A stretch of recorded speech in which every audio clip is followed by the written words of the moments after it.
call this meeting to order and welcome to meeting number 99 of the Standing Committee on the Status of Women.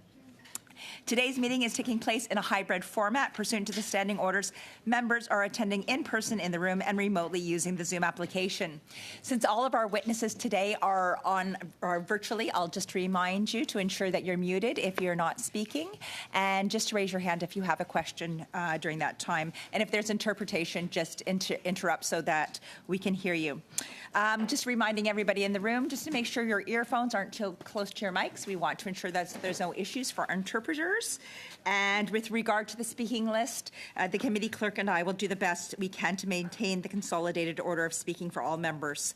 Just on a little note, just a reminder, today we also did on the human trafficking report. That was tabled today at 10 o'clock, so it's available. I wanted to make a little note there. It's not a big deal, but there was a little bit of a typo, and we believe it's from formatting. So that is something that's already being addressed, and if there's any complications, we'll get back to let you know, but it's something that was not seen in all of the official documents, and it's something we now see online. So already being addressed, and we'll get that handled. So today, I would like to welcome, pursuant to Standing Order 1082 and the motion adopted by the committee on Thursday, September 21st, 2023, the committee will resume its study on women's economic empowerment. And today online, we have three witnesses. As an individual, and Emily, you will have to probably help me on this, Emily Witang McInnes, who is the Chief Emerita. Is that correct, Emily? Did I say that correct? Witang McInnes, yes. Thank you so much. From Paktuit and Inuit Women of Canada, Rosemary Cooper, who is the Executive Director. And from Yes Employment and Entrepreneurship, Kathy Slotsby, and Kathy, you're going to have to help me too, Director of Communications and Stakeholder Engagement, as well as Malcolm Kilakaslam, Project Manager for Elevate. So what we're going to do is we're going to begin with 5 minutes for each of you for your opening comments. I will interrupt about 15 seconds into your last moments just so that you know that time is winding up so you can conclude your moments. So I'm going to begin to pass it over to Emily for your first 5 minutes. Good morning. Good afternoon, everyone, and thank you for having me here today. This is my first time submitting as a witness to a committee, and I'm really grateful for that opportunity. I'm going to introduce myself in Anishinaabe. I think that's a very important thing for me to do. So, Anin Mino Gejab Kinawea, Gejab Dishnikaz, Ashkiman Gimandao. As I was introduced, I am the former chief of Curve Lake First Nation here in Ontario and a mother of 2 little boys and the director of Indigenous Partnerships for Business Development at Ontario Power Generation. I have been invited to share my experience as a woman in the energy sector, in leadership. I was a lawyer before that, just to share some of my background with you. So, some of the issues that I think are important to discuss are experiences that I've had in starting and raising a family. From the very early days of deciding to be a lawyer and start a family and not really knowing what that meant or being prepared for the career issues that come as a result of that. So when I had my children as a lawyer, we don't have the same... We're completely reliant on external funding to cover the gap during maternity leaves. And the legal world continues to march on when you step out of it, just as many careers do. And re-entering the workforce after having children is a significant issue that I think many, many women have to deal with. Certainly, I have many friends and many women that I've spoken to who end up changing careers after that 12 to 18 months off because re-entering the workforce is incredibly difficult, and additional supports for that, I think, would be phenomenal.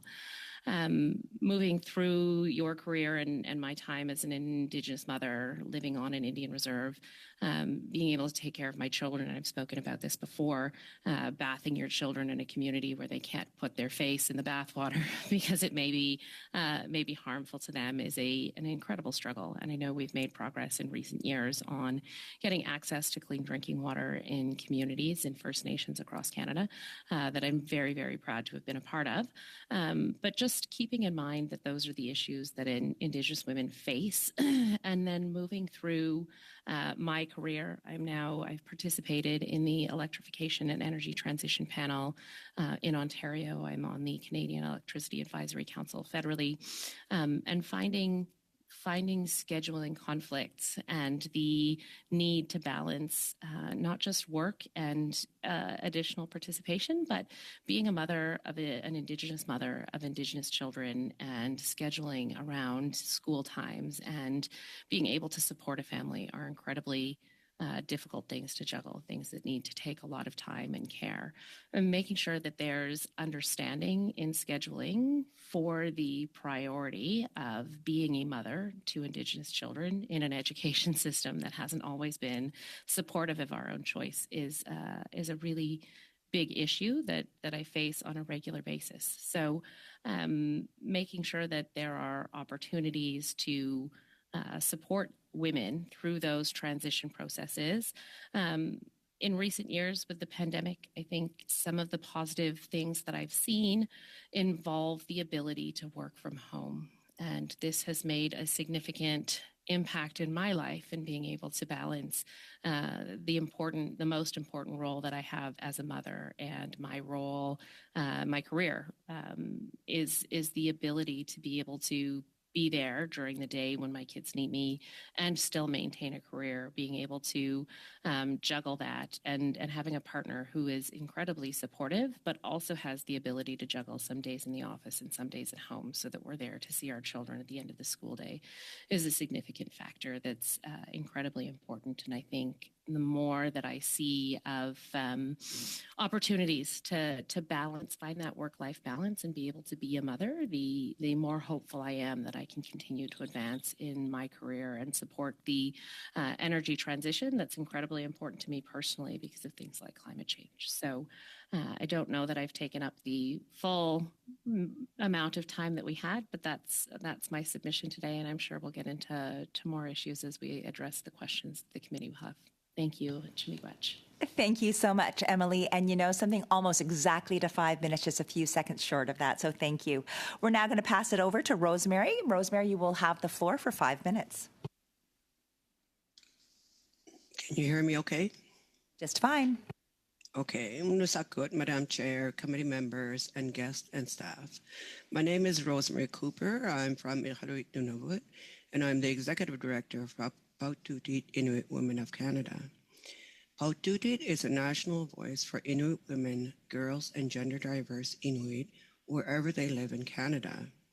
We just celebrated our 40th anniversary gala in Ottawa with Her Excellency Mary Simon and members of Parliament. For the past 40 years, we have advocated for Inuit women, helping them escape the harsh cycle of poverty by increasing their economic independence.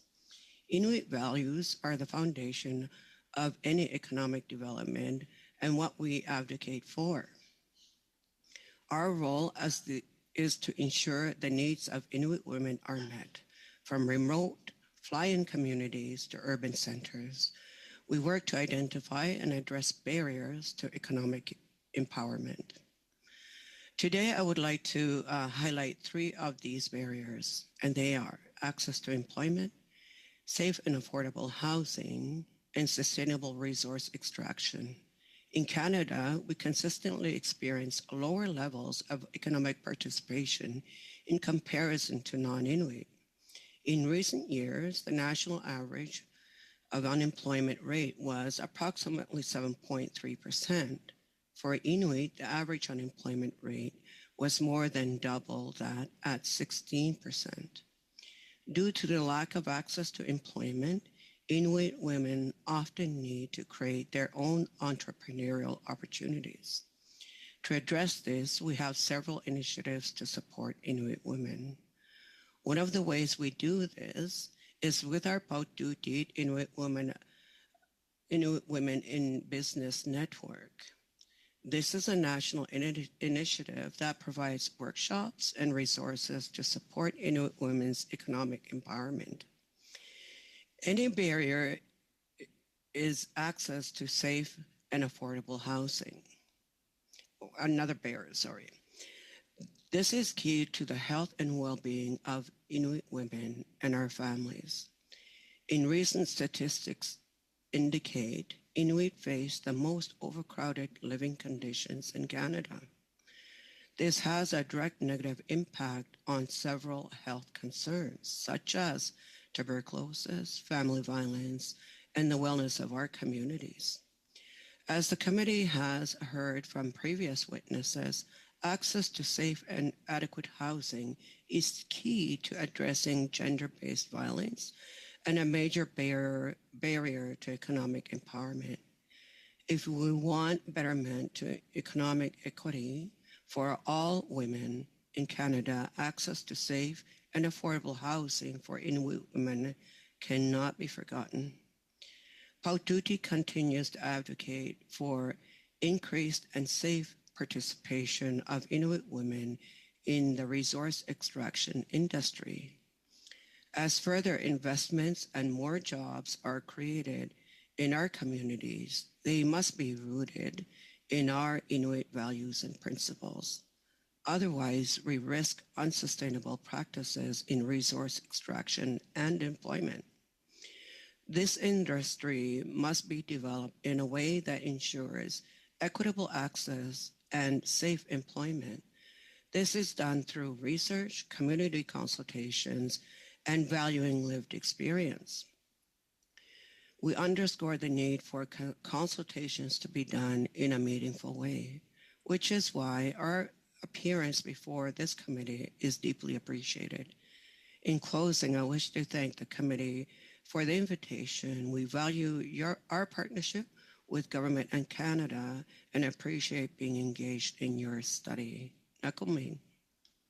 Thank you very much, Rosemary. We're now going to pass it online to Yes, to both Kathy and Metlam, and I'll let you two figure out your timing there, but you have 5 minutes. Thanks so much. My name is Kathy Slotsby, and I'm the Director of Communications at Youth Employment Services Foundation, also known as Yes Employment and Entrepreneurship. Yes is a charity organization based in Montreal that provides English language employment and entrepreneurship services across Quebec. Our offices are located in Tiohtià:ke, the traditional territory of the Kanien'kehá:ka people. Our organization has been active since 1995, supporting more than 60,000 job seekers, entrepreneurs, and artists in finding sustainable economic success within Quebec. We do this primarily through one-on-one coaching, mentorship, skills-building workshops, and networking events, in addition to niche programming developed to support populations experiencing multiple barriers to success. Our services, which are funded through a variety of streams, including by the Government of Canada, are free or low cost and are offered in person and online. The full participation of diverse groups in Canadian society is a core value from both an economic and a social cohesion perspective.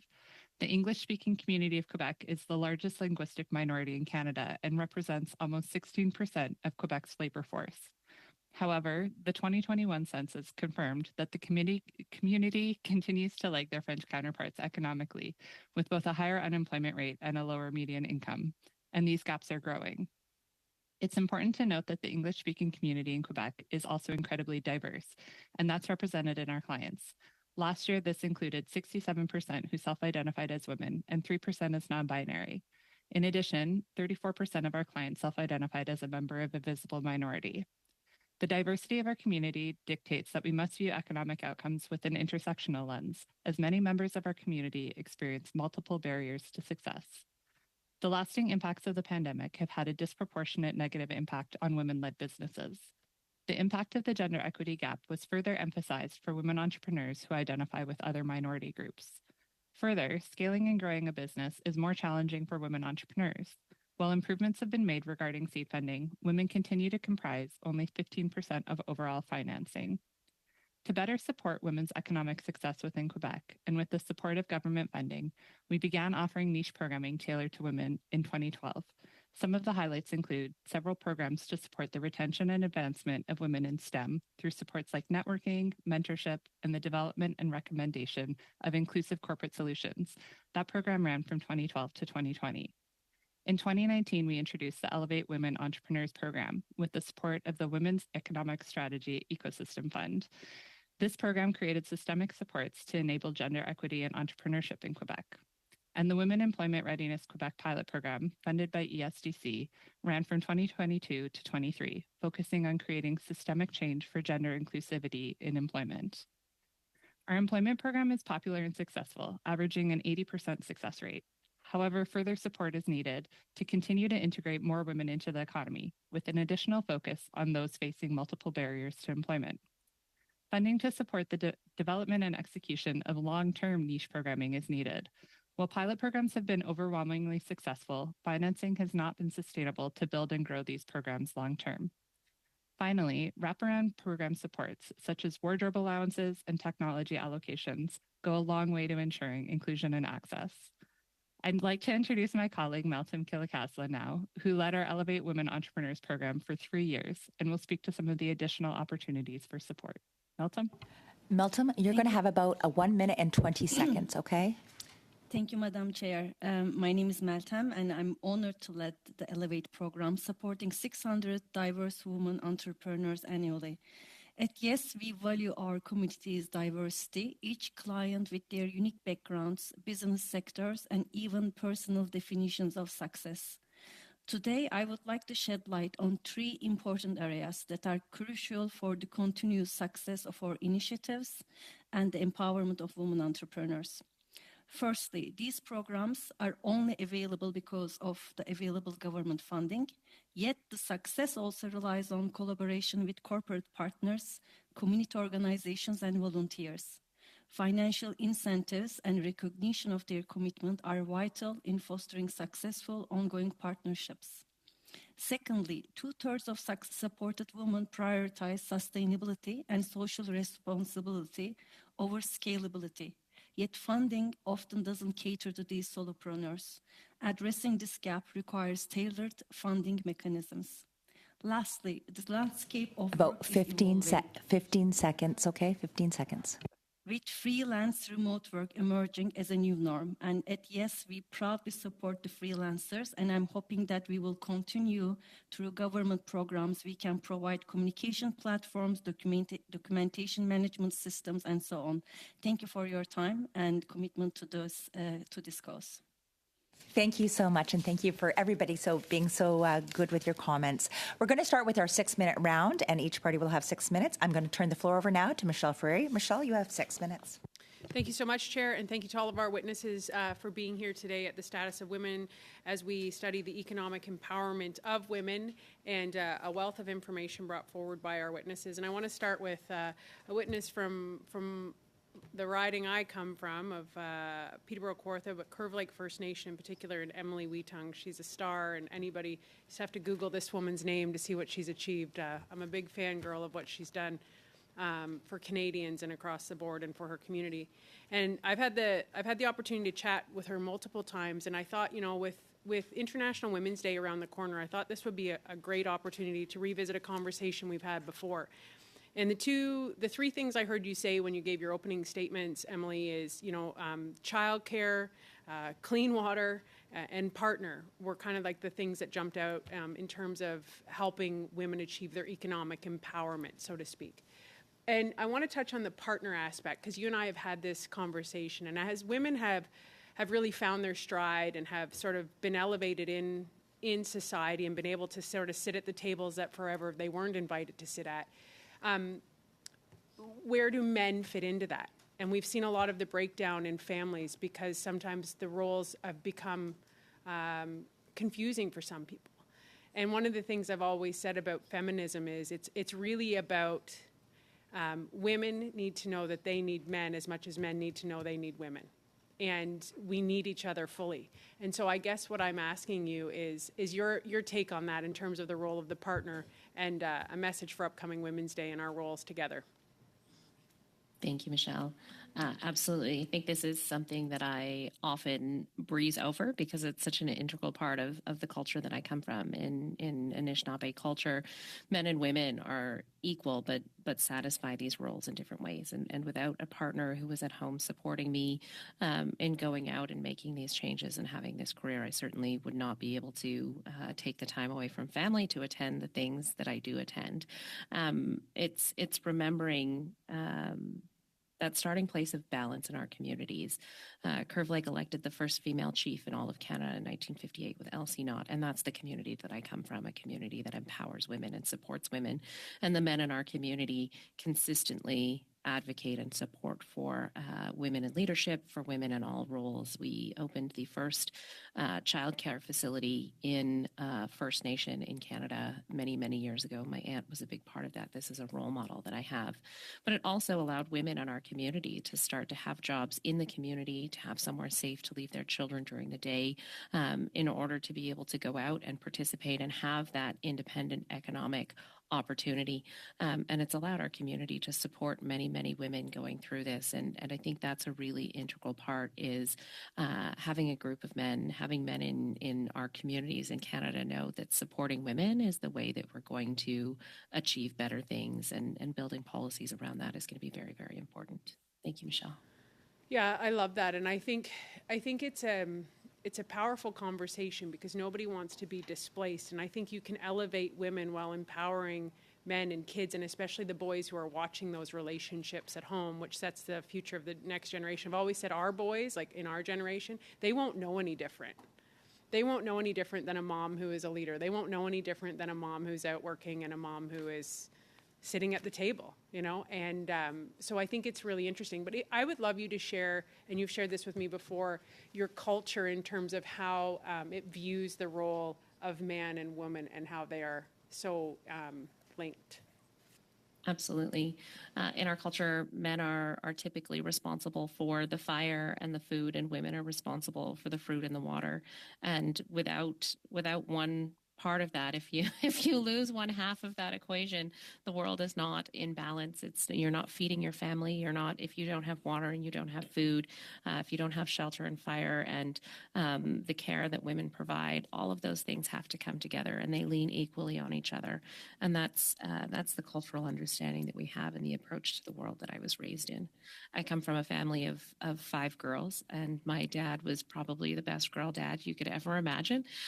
Just always made us feel like we were important and empowered and an equal party in anything that we did, and he treated my mother that way. And that's a really, I think, refreshing cultural approach that I don't hear in a lot of communities and a lot of families across Canada. But understanding that you can be partners and you each have an equal role to play is the foundation for building better relationships and empowering women to participate in economy and industry and roles. Michelle, I know you and I talk about this all the time.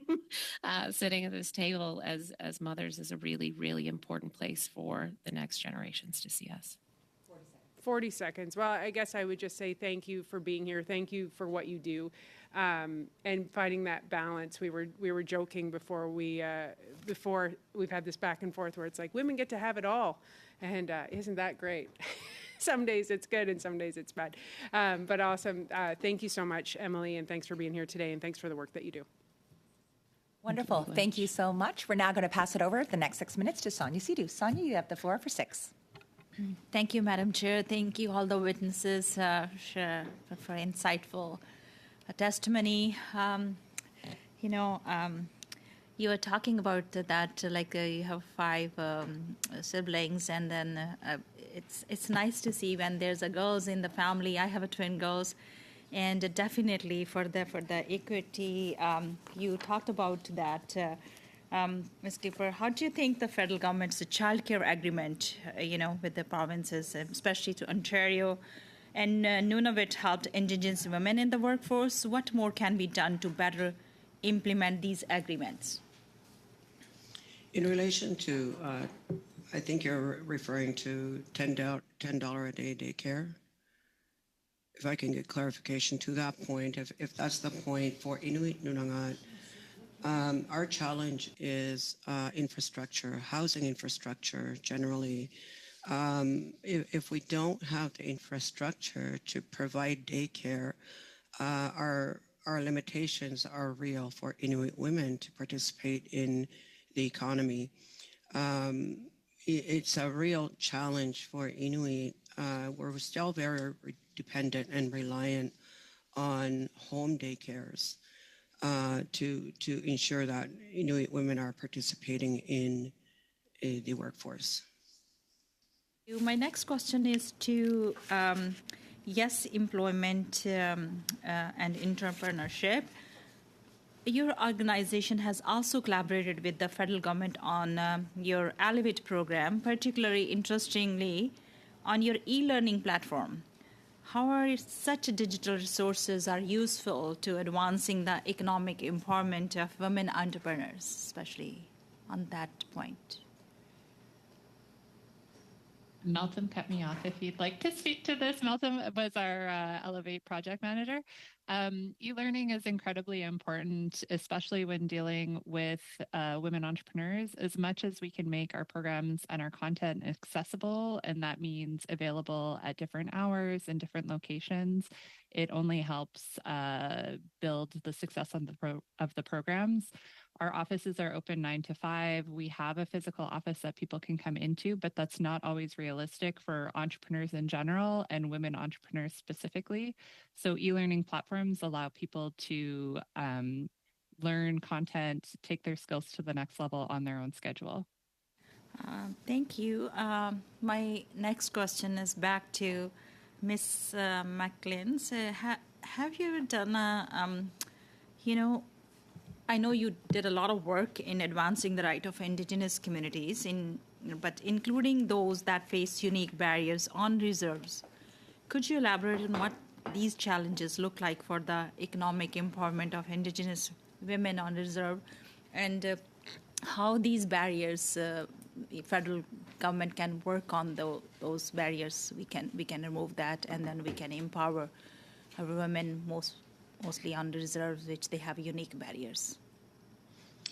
Absolutely. So there's a number of unique barriers to Indigenous women, status Indian women living on Indian reserves across Canada. There is an inability to leverage the equity asset in our assets, like our homes, in order to get loans to participate in the economy. That's a huge barrier. We can't get a mortgage on Indian Reserve land without permission from the Minister of Indigenous Services Canada. It really limits our ability to explore options that other women in Canada have the opportunity to pursue. It limits our ability to invest capital in something that can give back. So in terms of looking at systemic barriers to women participating in the economy, I think that's a very significant one.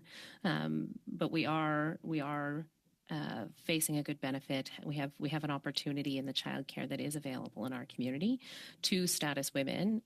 Childcare is at no cost, and we've seen the benefits of that no-cost childcare in our community and allowing women to go out and participate in the economy, but only as employees and not as entrepreneurs, as much as it would be beneficial to see that. And there's a number of issues that Indigenous communities face under the Indian Act, and the more we see off-ramps without wholesale removal of the provisions that also protect our communities and our people, we're going to start moving in the right direction. So hopefully that answers your question. Thank you. Yes. And I just want to go back to the Yes Employment and Entrepreneurship. In your view, how does the 50-30 challenge help ensure that more women, gender-diverse people, and other underrepresented groups are in position for leadership, and how they can get more help? I think that the challenge is great because it encourages organizations to make a public commitment to diversity. I think in terms of getting additional support, I think always if you can incentivize any program, it's going to be more successful. So incentivization could be in the form of marketing. It could be in the form of opportunities for partnership and networking within. But in general, I think that it's a great opportunity to boost the profile of including more diverse leadership. Okay, perfect. Very much. We're now going to move it on to Adrienne LaRoche. Adrienne, you have the floor for 6 minutes. Merci. Thank you, Madam Chairperson, and thank you to the three witnesses for coming here today. And we're at the end point of this study on women's economic empowerment, and we're realising just how important this study is when it comes to giving women more economic power and to ensure greater gender equality. So I'll start off, if I may, with you, Ms. Wetsung McInnes. I went to a parliamentary reception on Monday with the National Association for Indigenous Funding Associations or bodies. And one thing that I took away from that evening, and we've been told this previously in this panel, is access to credit. Funding remains particularly difficult for Indigenous communities, especially when one seeks to help women to kickstart business projects. So what recommendations would you offer to us? Is that something that you hear about? How can we, in fact, promote access to credit for women? Currently, under the Indian Act, women, Indigenous people, can't borrow against the equity in their homes. We can't leverage any property that's held by a status Indian on Indian reserve land. And until we find a mechanism to enable credit for Indigenous people who are living on Indian reserve land, that's going to continue to be a problem. And Canada is one of the only countries that has this kind of Indian Act that prevents the social, economic, and empowerment of Indigenous people. And until we've found effective ways to address that, while also protecting the unique rights of Indigenous people, the unique relationship to the land, it's an incredibly complicated question, but it is certainly a barrier to Indigenous people and Indigenous women in particular being able to sort of find that entrepreneurial aspect and in who they want to be. So I don't know that I have solutions except that they have to be intentional and well thought out. And it extends to Indigenous nations and communities as well, not being able to borrow against their assets. And things like the Indigenous Loan Guarantee Program that's being talked about right now is an incredibly positive opportunity for Indigenous participation in large-scale infrastructure projects. So something like that at an entrepreneurial level would be incredibly beneficial. Thank you. It was very interesting to hear on Monday about an association that works on the economic development of Indigenous populations. And I understand what you're saying, particularly when it comes to reconciliation, of how important it is to speak nation to nation. How is this Indian Act archaic? And how does it, in fact, maintain or keep women in precarity or precariousness? So what would you say in terms of this Indian Act? What are its drawbacks? The history of the Indian Act in 1857 was that it was the act to the Gradual Civilization of Indians Act, and then it was consolidated into what is known as the Indian Act now. And the entire foundation of that was to subvert the Indigenous population in Canada and integrate them into the Canadian body without that Indigenous identity attached to it. The history of the Indian Act is very much that systemic removal of our identity and our ability to have a socioeconomic drivers in our own communities and an ability to determine who we are as individual communities, as nations, as people. That's a pretty horrific history to think that we still have legislation to that effect on the books. However, it is also the act that protects the rights of Indigenous people in unique ways, and it's certainly not something that can be removed wholesale. But there are a number of opportunities to create off-ramps that Indigenous nations can opt into instead of the Indian Act to replace that legislation. And I think that's probably the best opportunity that we have right now to start to address these issues, but potentially finding ways to create credit opportunities with the equity that we have in things like our homes and our land in order to participate in the economy would be, to me, the next stepping point.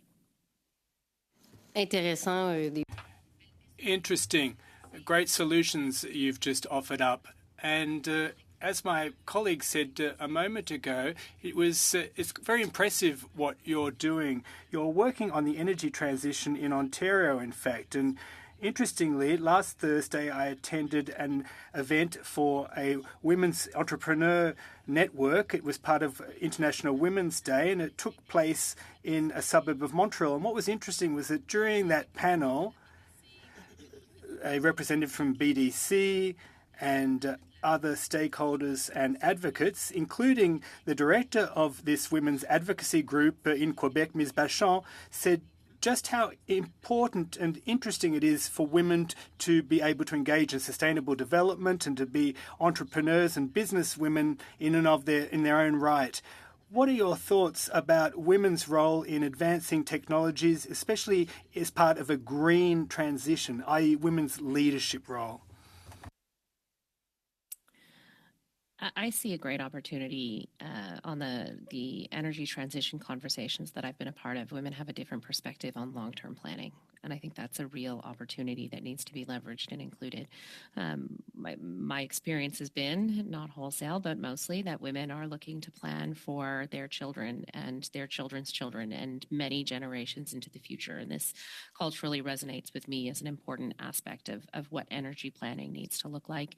We can't focus just on 2035 and 2050. We have to continue to focus on what comes next and innovate to make sure that we are being respectful of climate change and creating that space. And Perfect. Thank you so much. We're a little bit over time there. So I'm now going to move it over to Leah Gazan online, and she'll be there for 6 minutes.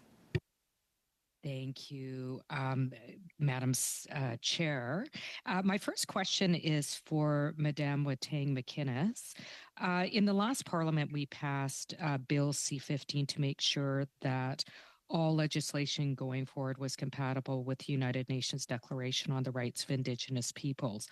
Since the passing in the last Parliament, at every angle, the current government has tried to fight against it. The first example was with the childcare legislation that to include free, prior, and informed consent of Indigenous peoples on all matters, all decisions and matters impacting Indigenous children, which we managed to get through committee in spite of the Liberals. The most recent example that actually happened this week was with a private member's bill, Bill C-318, which I attempted to amend so that it would be consistent with Bill C-15 to change the adoption framework to include kinship and customary care. Currently in Manitoba, 90%, for example, of kids that are currently in the child welfare system are Indigenous, many of them cared for in kinship and customary care arrangements like by grandmothers, aunties. How is kinship and customary care supporting that through EI regimes, including that as part of shifts in EI regimes important to supporting Indigenous women in the workplace? Thank you, Leah. I think it's incredibly important that we have the opportunity for kinship care and recognition of the cultural relationships between family that we already have that exist, and being able to support those women and recognize that they also need access to things like childcare and the support of community and policies that support the ability to continue to do both. There's not an Indigenous person in Canada who isn't in some way impacted by the child welfare system.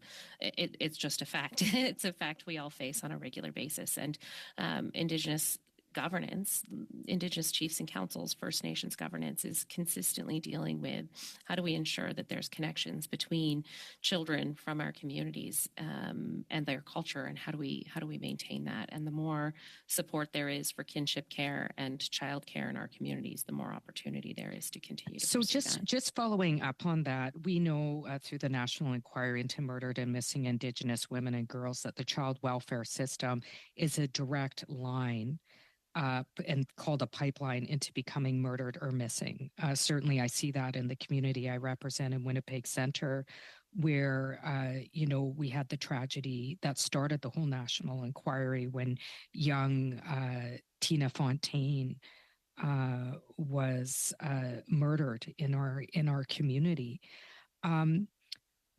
How is a failure of governments to deal with things like amending the Indian Act like they're doing right now with C-38 incrementally to ensure that Indigenous women have the same rights as other women in the country, not including us in EI regimes? And I say us because the care primarily is done by Indigenous women. It impacts Indigenous women. How does this place us at greater risk for things like gender-based violence, difficulties with obtaining employment and difficulty with obtaining housing and so forth? I think as the primary caregivers, Indigenous women as primary caregivers in our communities for Indigenous people generally, for our children, it's a real struggle. I don't know if you've had an opportunity to read the book If I Go Missing. It is incredibly impactful, and it's a demonstration of the fact that this is a real fear for every Indigenous woman across Canada that I might be next. And please treat me with the same respect that you treat non-Indigenous men when there are issues, and please search for me in the same way. It's an incredibly powerful and impactful thing. I'm not sure that I've captured your question there, Leah, but it was something that came to mind that I hope you have an opportunity to read. No, absolutely. I wanted to move on to Madame Cooper. Thank you so much for being here today as well. You spoke about safe and affordable housing. I know my good colleague and very good friend, Lori Idlout, speaks a lot about the housing crisis in Nunavut. She gave an example of how one house in her community is being held together by duct tape. It's that severe. How does this impact women, especially in relation to, being able to participate economically, being able to flee gender-based violence situations, if it would occur, and would it help to have a mesh of a guaranteed livable basic income in light of the high rates of unemployment as a result of a limited job market, in addition to affordable, accessible housing in the community, if we're going to really deal with gender-based violence, if we're really going to deal with full participation of women in whatever way in communities? 15 seconds. Thank you very much for your question. Definitely housing is the foundation to any work that we do or any family situation that our communities are faced with. And I did listen to MP Lori Idlout raise this in the House, and if we don't have the foundation in housing that addresses health, violence, and TB, all these indicators that we see in Inuit Nunangat, we're going to constantly see Inuit women limited in their ability to be in the workforce. I'm sorry that I wish I had more time. I know, because I know it's such an important answer. So I was trying to you after. Yeah, perfect. Yeah, okay, thank you. We're now going to start our next round, and our next round will begin with Dominique Vienne for 5 minutes. Merci beaucoup, Madame la Présidente. Thank you, Madam Chairperson, and thank you to our guests for being here today to take part in our study. My slogan when it comes to equal rights, but when in fact equal rights are still not actually evident in this country, despite the fact that International Women's Day is on the horizon, and we're all, of course, delighted to speak about it, but things are not advancing quickly enough. I don't have much time, but I'll proceed with Ms. Emily McInnes, if I may. You are a lawyer, you work in the energy sector, you're also an Indigenous mother. What you haven't spoke much about is the role that you play as a leader of your community, a political role, if I understand correctly. So what I'm wondering, in your daily life, how does that role as a woman play out? How is your role useful, and what are the ways that you leverage the attempts at helping women in your community? I imagine you're just like most mothers in Canada. You have a huge mental and cognitive load on you with everything you have to do at home, despite the fact of whether or not you have a good partner who steps up to the plate as well. The fact is that there is a sizable cognitive load. So on a daily basis, as a leader in your community, how is it that you help to promote women's rights and future? Thank you. So I'm no longer the chief of Curve Lake First Nation. I've stepped back from that role in 2022. But when I was in that role, I had 8 months after my election, and we started dealing with a global pandemic and finding the ways to support families through that, and mothers in particular, was a significant cognitive role. It took a huge amount of energy and effort, and certainly it's an important thing to navigate on a daily basis as leadership. And I think some of the most important things that I do is demonstrate that with support and help, you can continue to do both of these things. I think that it was an important time to have someone who understood the concerns of mothers and parents, bringing information into the community to support through learning about the virus and the pandemic and how to navigate that process. So I'm hoping that I've spoken a little bit to your question there, but happy to answer more.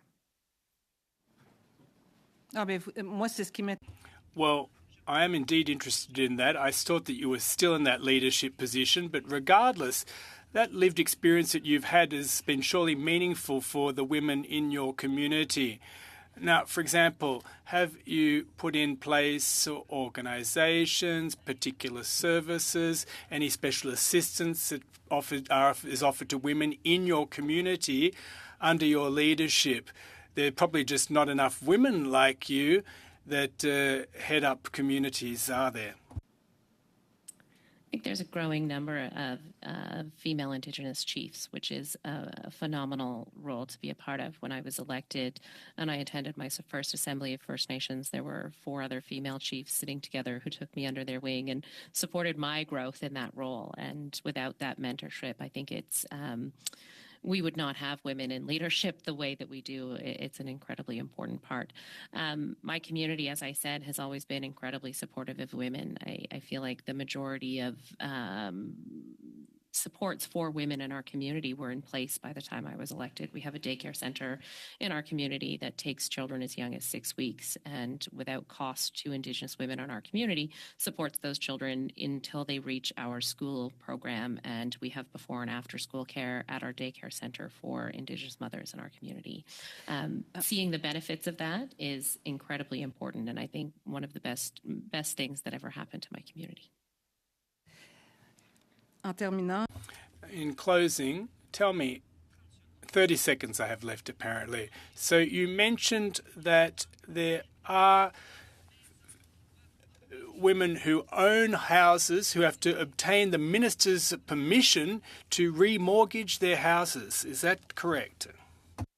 They have to obtain funding from the Minister or the Indigenous Services Canada, or they have to have a loan guarantee from the Minister of Indigenous Services to get a loan to purchase a home or build a home. Perfect. Merci beaucoup. Merci. We're now going to go, I believe, online. We'll be going. Is she back? Okay, Hi, Emanuela, you're back. Wonderful. Okay, we're going to go back to Emanuela for 6 minutes. Or I'm sorry, 5 minutes. Emanuela? Thank you, Madam Chair, and I want to thank all of our organizations and witnesses for being here today and for doing the incredible work that you all do to support women. I'm going to focus my questions on Yes Employment, an organization that I know does incredible work because I've seen the results of that work, and I've seen, I know that there are people that benefit of whom I know of, right? So I do appreciate what you do. You did allude to the fact that with every additional intersectionality, there are additional barriers. So, of course, not only are English-speaking Quebecers, do they experience a gap in employment, but there's also the fact that being a woman will only make it more difficult, and then being of a minority community, of another type of minority community, will make it even more difficult. And so my first question to you is, from what I understand, you did take advantage of the women entrepreneurship strategy between 2019 and 2022. Is that correct? Yes. And that was the Elevate Women program? Yes. And then, from what I understand, you had some difficulty receiving the same funding in 2023. And I'd like for you to maybe explain to the committee why that is and what makes your particular organization different in terms of why it wouldn't have received funding in this second round or in the last round. Yes. So we are part of the new funding structure, but we had to change our application and the way that our program is rolled out in order to fit the guideline for the new funding call for applications. When the fund was released in the most recent version, it was for national initiatives. And while that works for other language minority communities, so for French language minority communities across Canada, they are dispersed across the country. So there was an ability to form national partnerships fairly easily with that. But for us, our official language minority community exists within the province of Quebec. So we partnered actually with a number of universities to manage to still roll out our program, but we had to change it quite a bit in order to still access that funding. Does that answer your question fully? It does. And actually, a follow-up question that I have is, what can you recommend of the government in order to make it easier for you going forward? And is there any particular exceptions that should be included in the wording of a program, or should there be a specific type of what do you think are some solutions to that going forward? Definitely. I think that while I understand the national scope and the intent behind that, I think you have to look at the differences within communities and their ability to form national partnerships that will support those communities across the country, because certain communities might not be dispersed across the country. So when you're looking at offering programming that targets specific groups, for instance, linguistic minorities, it is important to take a lens at both linguistic minorities, that official language minorities that exist within Canada, and really look at the unique kind of characteristics of the community and what those communities will need. And when you're looking at funding packages, make sure that you're making it accessible to all of the communities across Canada and their unique situations. Okay. And going forward, besides that particularity, is there any way that the federal government would be able to help your organization, and I guess all of the organizations that are helping women out there, especially in terms of economic empowerment? Definitely. So we outlined some of the different funding opportunities that we have just in terms of the way that funds can be structured. Melton brought up a very good point about a lot of funds are structured around scalability of businesses, but that's not necessarily the reality or the goal for many women-led business ventures. A lot of them are focused more on sustainability or social responsibility. So making sure to be inclusive of that. I think also offering holistic support, so wraparound supports, really help us create accessible programs. Earlier, we talked a little bit about e-learning. Technology investments are very important in creating accessible programs, but also creating funds that allow for us to allocate technology to participants so that they can access those, because not everybody has access to internet or computers all the time, or technology that they might have access to internet or computers, but not that can run at the level that we need for e-learning programs. Perfect. So, Thank you very much. We're just going to continue with our final two questionnaires, and we're going to pass it over to Adrienne LaRoche. Adrienne, 2.5 minutes. Merci beaucoup. Thank you very much, Madam Chairperson. Thanks again to the witnesses. We're learning new things today, in fact. As for my second line of questioning, I'll direct my questions at you, Ms. Cooper. In your opening remarks, you referred at length to the issue of safe and secure housing and combating domestic and intimate partner violence and addressing poverty. Now, recently, we've learned that the only federal program that deals with homelessness, that program is called Vacances chez Soi. So what message is the government sending out, given the breadth and width of the homelessness crisis, what message is the government sending when it only has one program and it's only investing in one single program for social and community housing? There have been a lot of funding cutbacks and it's not helping women get out of homelessness, is it? So Port Judith has been involved in the last couple of years around shelters and transitional housing with CMHC and Indigenous Services Canada. And we've made every effort to make sure that we provide supports to Inuit women in Inuit Nunangat. Inuit Tapari Kanatami also has, through its Inuit Crown Committee, Partnership Committee, the establishment of a homelessness caucus or membership there, and ensures that they support through the 4 land claim regions efforts to address homelessness.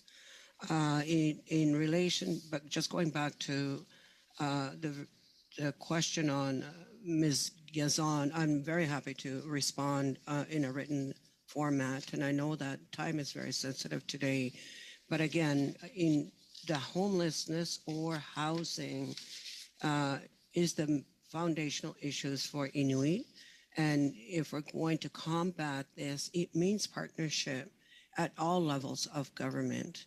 And we've seen examples of P3 initiatives that ensures that we are building successful infrastructure, but yet we're still way behind in Canada. Excellent. When it comes to housing and homelessness. Thank you so much. And on to our final line of questions with Leah. Leah, 2.5 minutes. Thank you. I'd like to allow Madame Cooper a chance to finish the question I asked in the first round. Madame Cooper? So again, violence against Inuit women, I mean, this is not new. It's all interrelated to colonization, residential school. If we're rooted in Inuit values and Inuit principles, everybody has a role and a place in our cultural ways. And there's somewhat of a loss in our cultural values today. And how are we going to ensure we're rooted in the work that we do or the community that we affiliate with? So entrepreneurship has always been a part of Inuit culture and supporting our needs because the economic or the workforce is just not there for a lot of our communities, especially in the smaller communities where it's predominantly government. So our pivot is towards entrepreneurship and mining sectors to ensure that families are being fed at the end of the day. Thank you so much. My last question is for Madame Solov. Is that right? Sorry. Kathy Slotsvy. It's Norwegian. So it's a tricky one. Sorry. Just very quickly, I know you spoke about intersectionalities. I've been very concerned about the attack on trans women, particularly by elected officials lately, and how that might impact participation in the workforce or place them at risk in the workforce for harassment or being unsafe. Could you share your thoughts about that? I'm not sure if I have any specific feedback, but I just could say that in terms of our programming, we're always looking on building the most inclusive programming we can. The way that YES offers its support is very holistic. So we look at the needs of the individual and try to build programming and supports around that. A lot of our programs are one-on-one, but they also involve workshops and networking. So we really try and focus on kind of a 360 of support. In terms of the actual attacks in workplaces, I don't have statistics on that right now to offer, but I would say that it is very important to us as an organization to make sure that we're inclusive of supporting all communities, including transgender. Awesome. Thank you so much. And now we have to wrap up our first panel. I would really like to thank all of the witnesses today for bringing your voices and your strong testimony today. We are going to suspend and come right back. So suspend.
thing. Anyway, the committee will resume our meeting and the study of women's economic empowerment. Just for the guests here, just to remind you, you have on here French, English, or auxiliary, so you can listen to the floor, and just make sure your mic is on and off, and your earpiece is not too close to the mic for interference. But I am very pleased to welcome our next two speakers. We have Wendy Coutier. When I say that wrong, please correct me. The founder and academic director, Diversity Institute for Ted Rogers School of Management, and Paula Huntley, who is a business owner. I will be providing you each 5 minutes for your opening remarks, starting with Wendy. Wendy, you have the floor for 5 minutes. Thanks very much, and really pleased to be here today. Very grateful to have an opportunity to speak. My name is Wendy Coutier, and I am a professor of entrepreneurship and strategy at Toronto Metropolitan University. I've also founded several startups as well as social ventures, and I've been on the board of a number of tech companies. So what I'm going to talk about today is our work primarily at the Women Entrepreneurship Knowledge Hub, and I welcome questions about that, but also about the broader approach that I really hope that the committee will think about in deliberating on this issue. Some of you may have seen the article that Morley Gunderson, an economist at the University of Toronto, and I published recently in the Globe and Mail. And why I reference that is because I think we need a fundamental paradigm shift in Canada in our thinking about economic development and innovation. And I say that as a former president of Research and Innovation at the university. My observation is that a lot of our strategies are derivative. We look at what the U.S. does and we say, oh, our productivity is lower, oh, our investments in research are lower, oh, we don't invest enough in skills, without understanding the differences in the economy. So in the United States, 50% of employment is with large business, 50% of private sector employment is with small business. In Canada, large businesses account for only 10% of private sector employment. Small, medium enterprises account for 90%. So when we think about where we're putting our money, what we're investing in, who we're supporting, we have to be laser focused on small, medium enterprises. That's the first thing that I wanted to say. The second thing that I wanted to say is that the Women Entrepreneurship Knowledge Hub, which has 10 sites across the country, very deliberately took an ecosystem focus. So rather than just looking at supporting organizations targeting women entrepreneurs, we look at what financial institutions are doing, what the regional development agencies are doing, what the Business Development Bank of Canada is doing, what our legislative policies and practices are, what large businesses are doing who say they support women entrepreneurs but don't dedicate any of their expenditures. And that's the other thing that I wanted to say because, you know, from what I've heard of the testimony, quite rightly, there's been a lot of discussion about how to dedicate funds specifically for women entrepreneurs. But what I would suggest to you is that the bigger and more impactful strategy is to remove the barriers in the mainstream funding because there's way more money. There's way more money in government and in the private sector that we could be leveraging to support women entrepreneurs. And out of our research have come a few insights that I think are fairly important. There are still limitations in the data, and the disaggregated data that people have referenced is super, super, super important.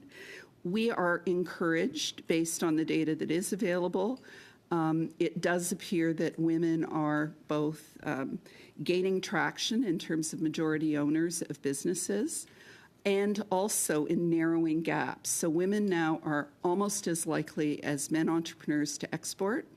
If you look at innovation, women are actually more likely to innovate in terms of products. We still know that women-led businesses are underfinanced, smaller, and tend to be concentrated in some sectors and not others. And that's very much a function of a long-standing problem around the underrepresentation of women in science, technology, engineering, and math. So I've been working on women in technology for 30 years, and I can tell you today there are fewer women in computer science and only marginally more in engineering since the Montreal Massacre. So it's moved from 20% to 24% in terms of women in STEM. And that has an impact, obviously, on women's ownership of high-growth companies that we tend to be preoccupied with. But it also means that women are excluded from strategies that focus on tech startups and tech incubators and tech. So those are just a few of the key points that I wanted to make. The final one I'd like to end on, and this has been said by others, but we have the data, is that Black women, Indigenous women, racialized women, immigrant women, women with disabilities, those who identify as 2S LGBTQ+, and so on, face more barriers, and we can talk more about that. Wonderful. Thank you so much. I'm now going to move over to Paula Huntley. Paula, you have the floor for 5 minutes. Thank you, Madam Chair and committee, for the opportunity today to speak on behalf of this topic, women's economic empowerment. Any topic that speaks to human rights, equality, and family is a discussion that should always be at the forefront. First, let me say what a privilege it is to be in this room today, to not only contribute, but to learn from the different perspectives at the table. Increasing the power of women has been a long-standing conversation for many years, and as a woman who has had many paths through my life, there are days I see us moving forward, and then days we're still talking about the same issues: economic wage equality, removing barriers to work, and making sure that when decisions are being made, we are represented at all tables. As we explore ways to expand women's opportunities, we also need to make sure we are always focused on women's resilience. For over 20 years, I have been a business owner, a sole proprietor of services, and after COVID, my longest running business could survive no more, and I closed the business after 20 years of work.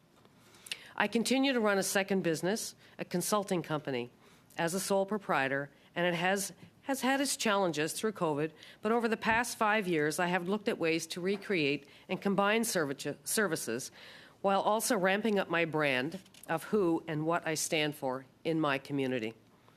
As a businesswoman, I still feel challenged to do more, so in October of 2020, I decided to run for municipal government and became a councillor for the town of Kemptville. This gave me the ability to show women that all things are possible, and I continue to work at promoting women supporting women.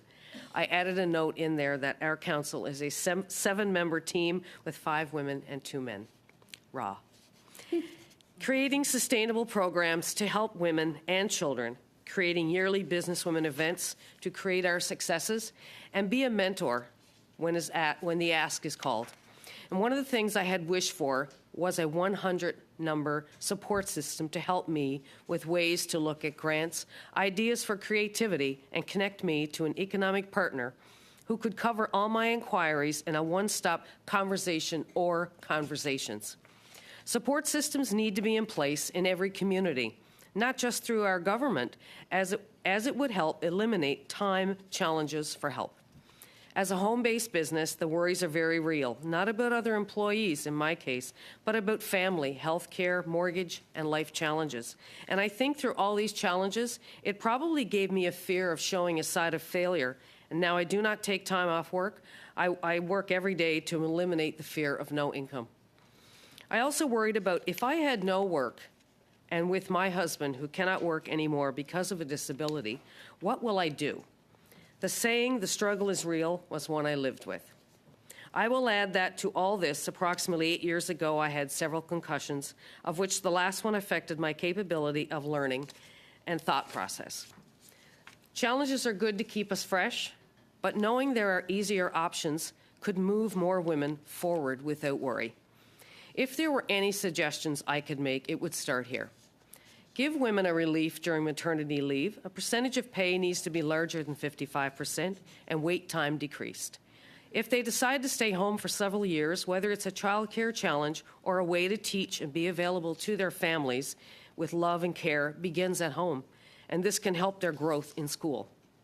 Equality of pay between women and men. Many companies do not post a wage grid for their employees. This should be a must, as it will push them to show diversity, equality, and inclusion while being fair to all employees regarding wage pay to number of years worked. Free training for all courses employees may want to take, and this will allow all parties to make their own decisions on whether they want to move ahead, eliminating barriers of time and money while showing a commitment from employers to associates. It is becoming more challenging for employers to hire for their needs, so this is an idea to create a proactive approach and not reactive on how to keep employees. And a female mentorship program in schools from grades 9 to 12. I have the opportunity of being in a mentorship strategy program in which we visit schools, and I see so many opportunities to speak, teach, and learn from the next generations. And to carry it further, it should be a course built into the curriculum. Here is where we also have an opportunity to build sustainable volunteerism for our communities. Moving forward, it will be great to see roadshow meetings to do focus groups for our female youth. Their opinions matter in helping us to create future policies and change current policies. Thank you so much for this opportunity to share my voice. Thank you very much. I'm just going to remind the committee that we do have some committee business. I will try to get maximize all the time that we can do so for the questions and comments. So we will be starting our first round of 6 minutes each, and we will be starting off with Anna. Anna, you have the floor for 6 minutes. Thank you, Madam Chair, and thank you to both witnesses for being here this afternoon. My first questions are going to be to Paula. So Paula, thank you for coming. You come from one of the best parts of the world, Newfoundland. My late husband was from there, and I love visiting it every time, so welcome. What was the impact that COVID had on your business that you had to close? Well, I think some of my thoughts are like many employers, for sure. But I, as a sole proprietor, It took away, first of all, the plan I would have had. Maybe I wanted to hire employees to help my business grow. That stopped that whole plan completely. The second piece that I think I was looking at, and it was a slow growth, but at the time, it was time then in my business to raise what I would charge as an hourly rate. So when COVID hit, the first thing I had to do was everything was on hold. I not only had to think about there was no growth in that piece, but where now am I going to be able to get funds to carry the household? So what it did for me was, as I'm an extrovert, I love to be around people. It really put me in a quandary. And people say, you know, try to think outside the box. Well, my thought was, I guess moving forward, what I will have to do is there's no box anymore. Anything that I can think about, I took 2 weeks to put my head down and think, okay, what talents do I have? So I'll give you an example, and it's not in here, but 40 years of hiring, coaching, training staff before what I do now. And so what I wanted to do is be able to bring that talent and show people how to apply for work. When COVID hit, employers didn't have people to work. So what was happening was employers they had so much work to do with less employees. I then said to them, let me help you. I will do your interviewing. I will do what it needs. So I was able to put a few pieces on the plate with that. Did it help through all those COVID bumps? Not bad, but I think the biggest thing for me was about fear. Where do I go from here? So you run a second business. Yes. So I'm going to jump into my next question because of my time. How has the cost of living affected your business? Like, you talk about hiring and you talk about, like, how does that impact your business growth? Well, for the type of business I have as a consultant, a lot of times the jobs that I do, it's an hourly wage. So when you speak to a client about what your charge is per hour, initially that cost should have been raised a bit so I could cover the cost of living for my own household. But as soon as you mention that, let's say it's gone to $25 more an hour, I'll just pick that number. Now, before it was, yes, we would love to have you help us. Now it's, let me think about it. Because that business owner or homeowner, now they have their own worries about what things cost, but so do I. So I have lost business with less clients. So, yeah, I think it's on both ends when it comes to inflation. So I understand that you're part of a Mentoring Plus strategy. Can you tell us a little bit about that program? Sure. I was introduced to Mentoring Strategy probably almost 3 years ago. And the goal was we go into schools. And I thought, this is where it's happening. Get into schools. See where the ideas are and who you can help. And I think I probably get more out of it than students, even though I know they have fun. But they are listening. We are going in and we're being mentors. They get to ask us questions. They think that when they come out of school, they have to go into university. Well, there's a lot of times that there's many of us who did not go to university, but we chose a path which could have been 8 or 9 paths to get us to where we are today. And it opens their mind and it shows them where the possibilities are. And it is totally amazing after the Mentoring Plus is over, how many students come back to you and say, do you think you could mentor me? Or would I be a co-op student for you? And that's what it's about. It's the success of knowing that you've helped somebody. So the mentoring piece is a huge factor for our students in schools. So during your business experience, were you able to access any government programs? Okay, I've got 2 comments on that. One is I was not, because I don't have any employees. So there was a lot of just no, it was not applicable. Secondly, growing up, my mother always told me that, Paula, you are a Canadian citizen. You work hard. You pay your taxes. Nobody owes you anything. So what it did was, it kind of made you think, okay, I have to do this on my own. I have to try and figure this out before I push the button into asking somebody for help. And that's a hard pill to swallow when you're not used to doing it. So I think there was a fear of asking, first of all, because it was the unknown of, will I get it? And if I don't, what happens next? So at the time, no, I was not able to get anything. Thank you very much. We're now going to move on to our next 6 minutes to Anita Vandenbelt. Anita, you have the floor for 6 minutes. Lisa. Okay. It's Lisa. It's just, you go right ahead. Yeah, you just go right Thank ahead. you very much, Chair. And through you, I want to thank the witnesses for being here to talk to us today. It's really important to hear from you, and it's been very interesting so far. Wendy, did I understand your last name is pronounced Sukir? Is that right? With an S sound at the beginning. You were talking about the Women's Entrepreneurship Knowledge Hub quite a bit in your opening statement. I think it's a really valuable tool, but I think it was our last session, a constituent of mine was here testifying, and she'd never heard of this, and she thought these were assets or resources that she could really use, but she was like, where is this? I've never seen this before. How do we reach people? How do we reach business owners across Canada, let them know what resources are really, available and what they can get out of them? Really important question. Just to clarify, the Knowledge Hub is focused on linking the ecosystem players. So, for example, our focus is on connecting the women enterprise organizations of Canada, financial institutions, and so on.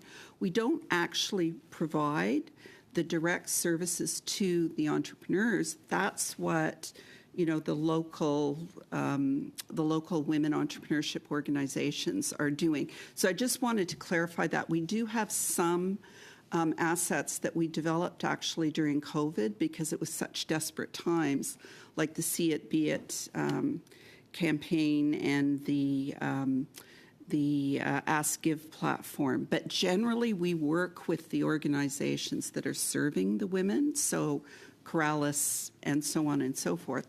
What I would say is the biggest problem that we observe is fragmentation of the information. And while there's a fantastic Innovation Canada website where you can go and you can type in some information and it will tell you where things are, we need intermediaries that are in the local community that can connect women's organizations to the assets that they need.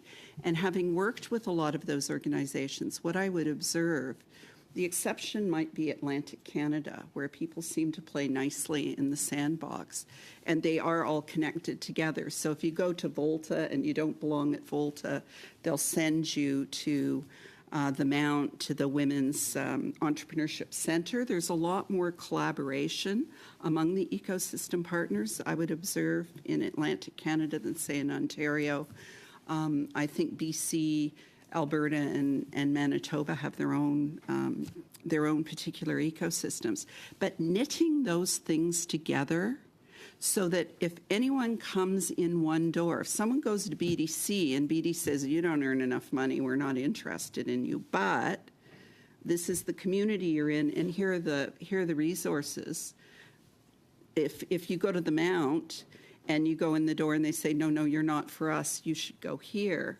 We need a better mechanism, in my view, for knitting the assets together, because I agree with you. There's tons of stuff out there to support entrepreneurs generally, women entrepreneurs, Black entrepreneurs, and so on, but lots of people don't know yet about the sources of those services. Does that answer your question? Absolutely. And sort of in the same vein, and this is probably a question for both of you, because you both touched on mentorship and training. Another thing we heard is that women feel isolated, particularly women entrepreneurs who are running their own businesses. They're often in their own homes. They don't have access to a wide network of coworkers they can get information from or support from, or even just, chit chat with, which is also important in our day-to-day lives.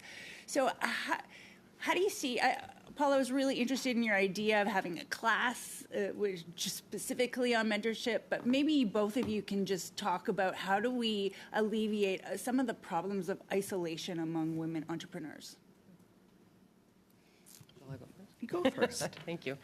So I love that question. I think the one thing that we have to remember is we have to lift each other up. And it has to be intentional. It's not just about, I have two friends, they just started a business. Did you hear? Oh, great. No. What you need to do is let me connect you. So, for example, I'm part of a connector program. And what that does is that allows me to introduce 3 of my people that I know who are very closely related to the person that the connector program wants me to meet. And that's how it's shared. So moving forward, what happens is for the next 3-4 months, listen, coffee time, everybody's got the email, where are we going? And we keep connected because if you succeed, I succeed, right? I'm going to share your success to everybody I know. And that is how I win in helping us move forward. That's how I feel. Wendy, you have about 30 seconds. eHarmony for women entrepreneurs. Someone else can ask me more. But I do think we need a combination of face-to-face things as well as electronic connections, because someone may be in Hamilton and doing something that is relevant to someone in Cape Breton, and we need better ways to link those things together. I think COVID helped with the shift to digitization, but we haven't exploited it to the same extent we could. Thank you so much. We're now going to pass it over for the next 6 minutes to Adrienne LaRoche. Adrienne, 6 minutes. Merci. Thank you very much, Madam Chairperson. Ms. Huntley, Ms. Sukiya, thank you very much for being here with us this afternoon. You are the cherry on the Sunday. Can you hear the interpretation? Testing, testing, 1, 2, 3. This is the English channel. Testing, testing, 1, 2, 3. Adrienne? Go ahead, Merci, Adrienne. Madame la Présidente.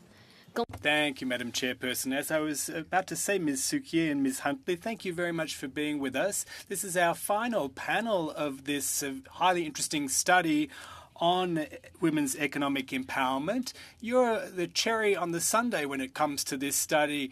You have raised new issues, new angles, and that's great. Thank you very much. I'll ask questions of both of you. Ms. Huntley first. You raised an issue that hasn't been raised often in this study, and that is the maternity leave provisions. Early in 2022, there was a decision by Canada's Social Security Tribunal that overturned some of the provisions of the EI program that was discriminatory against women who'd lost their jobs during or after maternity leave. Now, under the rules, a woman who lost her job during her maternity leave or shortly thereafter could not accumulate the requisite number of hours to qualify for the EI benefits. Now, can I come back to that issue? That's a federal government program, and it really requires a full overhaul. This speaks to that very issue. It's discriminatory against women. The government wanted to even appeal that decision, and it really struck me. It shocked me, in fact. Obviously, it's important to ease restrictions on maternity leave, but even to overhaul federal programs like that one to ensure that we break through those barriers that women face in accessing the labour market. Thank you. Thank you for that question. When I think about maternity leave, when I think of moms at home with their children, if we could go back to the basics and think about the value of what the children are receiving by being home longer with their mom who has no stress, first of all. Once the children get out and they start in grade kindergarten, and I think they're probably way more ready to face new friends, to be more confident, by allowing moms at home to feel like I am fully with you. I do not have to worry about time and finances, and When you think about all the things that are affecting youth today, when you think about mental health, for sure, when you think about peer pressure, when you think about all these things, now go back to the value of what happened when they were raised by a mom and a dad who had no worries. So family was the most important. And I think the value of family has to be elevated to way more than what it is now, because parents right now are pressured. Some are actually working 2 and 3 jobs, and they don't get to spend as much time at home as they need.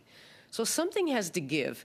And I've often said, if you go back to the basics and you start thinking about it simplistic, sometimes a light bulb will come on and go, you know, we've been working so hard around other issues that we didn't even see it, and it was clearly in front of our face. And sometimes I think this is one of those topics. En tant que mère d'une petite...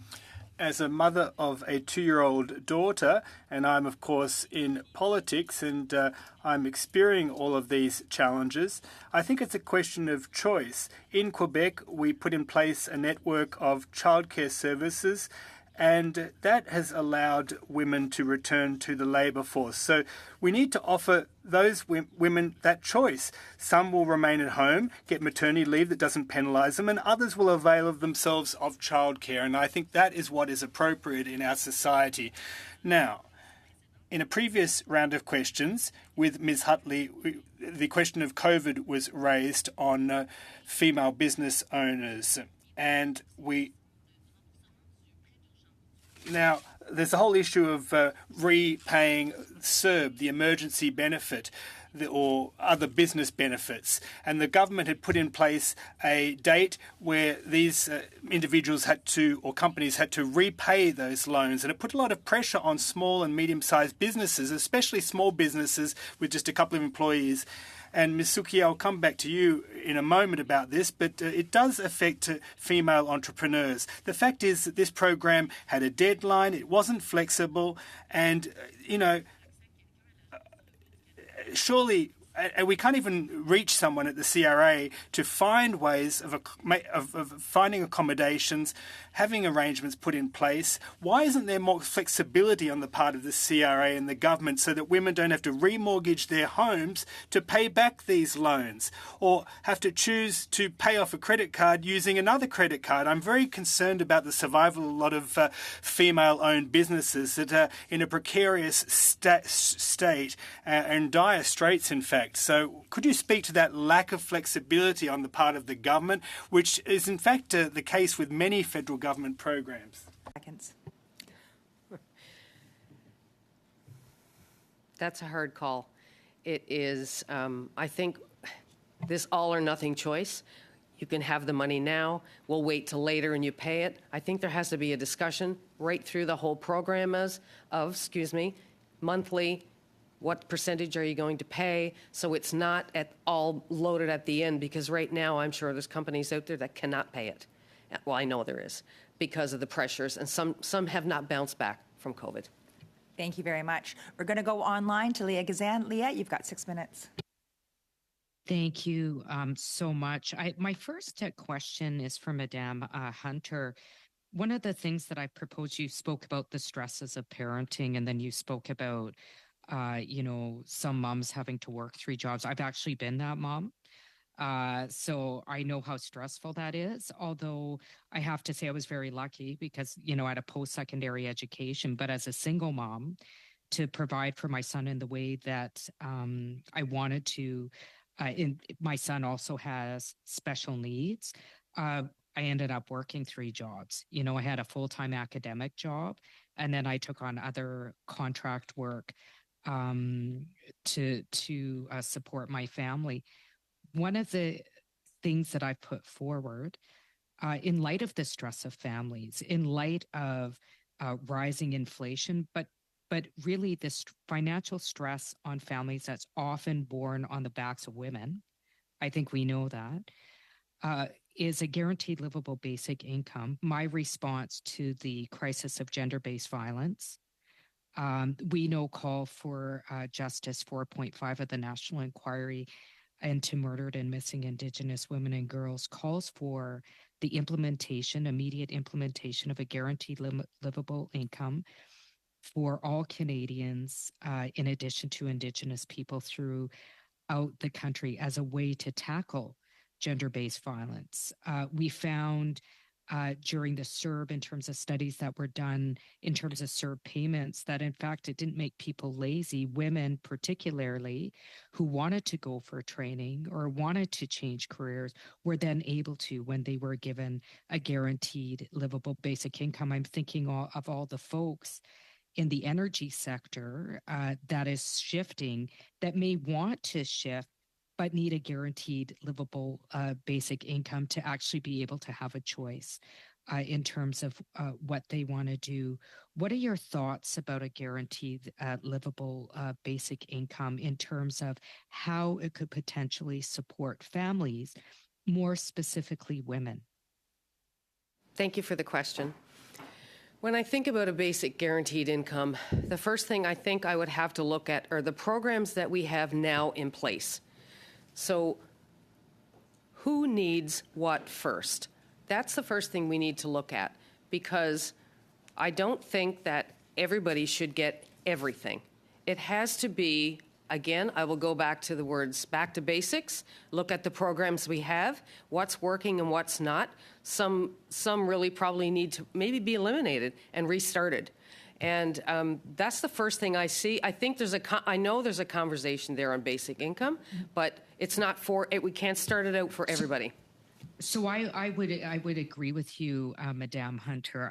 I do agree that our social safety net is quite archaic, that we do need to shift. A guaranteed livable basic income is certainly one of the ways in shifting it, in addition to current and future government programs and supports. I can't see the floor anymore. I'm just wondering. I can see you. I'm not sure why you can't see the floor. Okay. I can see me, and then there's a reflection of me. So there's two me's right now. But anyway. You are double beautiful, lady. Double beautiful. Okay. So I'm just looking. We're good again. Okay. Time's back on now. Time's back on. I'm not that self-absorbed, people. You know, I don't need to see two of me. I want to see the wonderful panelists here. So I just want to move on. The discussion about STEM. Madame Couchier, you spoke about how there's less women entering STEM now than before, and you spoke about the massacre that occurred at the Institut Polytechnique. I was wondering if you could expand about that, because that's directly related to gender-based violence, and I'm wondering if you can expand on your analysis of that. Sure, and I'll try to be brief. So apologies if I misspoke, but what I said is there are fewer women in computer science today than there were in 1989, and only marginally more in engineering. And there has been an increase of women in STEM, but not at the level that we might have expected. So I would say two things, maybe three. One is, why didn't it work? You know, there were there were posters of astronauts and camps and this and that and this and that. I would argue no accountability. I would argue that organizations with levers of power, you know, Engineers Canada, which does the accreditations and so on, didn't have the right frameworks in place to actually move things forward. And we see this a lot with good intentions that are not supported with clear targets, goals, and accountability frameworks. And I think that's one big issue with women in science, technology, engineering, and math. And the trades. You know, if you do a Google image search on carpenter, you will get Jesus, carpenter ants, Karen Carpenter before you see a woman carpenter, and I kid you not. So those are very powerful images, and we have to work on obviously getting people in. But to your point in the link with gender-based violence, which I see as a continuum, is many of the science, technology, engineering environments are still toxic. And what you see is there are retention issues, not just recruitment issues. And there's a lot more that could be said on that, but it feeds directly into our innovation entrepreneurship strategy and where the supports are. Because there's way more money if you've got a quantum computing startup than if you have a services-oriented business in a small community. And that just doesn't compute. We are down to the end of the meeting, but I'm going to just take Chair's prerogative and say, because we all have so many questions, are there any last comments that you want to make that you have not had the opportunity to say? We can give you a minute each if there's any last things that you just say, I haven't touched on this. Passing it over. There's one thing I think I would like to comment, and it came from the first group that spoke, and it was the lady Michelle who had spoken about partnership with male and female in the family, and that was so bang on and resonated with me when I heard that, because out of all this, of myself running a business through COVID, my husband has been my rock. And he is probably my biggest fan in my own mind. But just when I think that I just can't take it anymore, he'll go, so you're going there today, right? I'm like, yes, I am. So I would like to thank him for that. I'll send some written comments, but there's several aspects of something I would like to focus on. Targets, transparency, accountability, absolutely fundamental. Look at the Investing in Women Code in the UK. Secondly, there are models of innovative practices. I'm not sure if anyone from Corrales testified. $5 million created 250 jobs with interest-free loans, 100% repayment rate. So it was actually, there's some really, really powerful examples that aren't on people's radar, and that's why I think the valuation piece is important. Last point is 50%, more than 50% of businesses start with less than $5,000. It's easier to get microfinancing grants and loans in Bangladesh currently than it is in Canada. And so if I were coming back to my starting point, which is 90% of private sector employment is SMEs, we've really got to invest. Awesome. Thank you so much for those wrapping up comments. On behalf of the committee, I'd really like to thank you for coming here. And since we're still public, I would like to say to all the women on behalf of our committee, Happy International Women's Day. Have a wonderful time. Anyway, we are going to suspend, and I'm going to remind those people online, we are going in camera, so please switch to the proper link, and we'll be suspending and reconvening in just minutes.